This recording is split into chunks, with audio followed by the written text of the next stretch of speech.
Moje ime je Elvira Tot. Ja sam saradnik na Departmanu za fiziku Prirodno-matematičkog fakulteta u Novom Sadu, a saradnik sam i Jason Audio Team.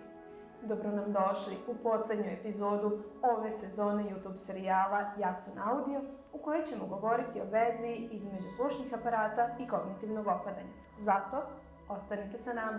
Kada govorimo o zdravlju mozga, svi uglavnom pomislimo na zdravu ishranu, na vežbanje ili na mentalne zavrzlame kao što su sudoku ili ukrštene reči. A da li ste znali da je jedan od ključnih faktora za održavanje moždanih funkcija u stvari sluh? Pored toga što zvuk čujemo, on aktivira i veliki broj nervnih centara u našem mozgu, što dodatno doprinosi mentalnom zdravlju. Kada sluh slabi, mozak dobija manje informacija, što može dovesti do kognitivnih oštećenja ili čak i do demencije. Danas ćemo pričati o tome kako slušni aparati ne čuvaju samo naš sluh, već i mozak. Mozak je kao mišić. Kada se ne koristi, on slabi. Kada osobe sa oštećenjem sluha ne koriste slušne aparate, njihov mozak ne dobija dovoljno zvuka koji bi mogli da ga aktiviraju.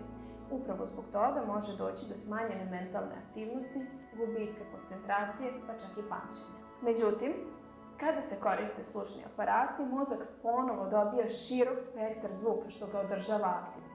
Zato se često kaže da slušni aparati ne održavaju samo zdravlje sluha, već i mozga. Još jedan važan aspekt jeste smanjenje kognitivnog opterećenja. Ljudi koji imaju oštećenje sluha često ulažu mnogo napora u vođenje razgovora, što njihov mozak dodatno opterećuje i umara. Slušni aparati ističu govor, smanjuju buku, što komunikaciju čini mnogo prirodnijom i prijatnijom. Mnoga naučna istraživanja potvrđuju da osobe koje koriste slušne aparate imaju mnogo manje šanse za razvoj demencije. Jedno od takvih istraživanja sprovedeno je na Johns Hopkins univerzitetu, gde su osobe praćene tokom 10 godina. I utvrđeno je da osobe koje koriste slušne aparate imaju istu mentalnu oštrinu kao i osobe sa normalnim sluhom. Ovo ukazuje na to da je pravovremeno korišćenje slušnih aparata od izuzetne važnosti ne samo za zdravlje vašeg sluha, već i za zdravlje vašeg mozga, ali i kao prevencija u razvoju mnogih mentalnih oboljenja. Danas slušni aparati nisu samo uređaji koji pojačavaju zvuk. Oni su pametni uređaji koji uz pomoć veštačke inteligencije i mašinskog učenja pomažu mozgu da obradi zvučne signale. Na primjer, najnovije generacije Signia i Videx slušnih aparata imaju funkcije koje ne samo da vraćaju zvukove koje odavno niste čuli, već i optimizuju njihov kvalitet, smanjujući buku i poboljšavajući jasnoću govora, ali i imitirajući način na koji mozak obrađuje zvukove u prostoru, omogućavajući korisnicima bolju orijentaciju i lakše snalaženje u bučnim okruženjima. To znači da mozak ne mora da se bori da prepozna zvukove.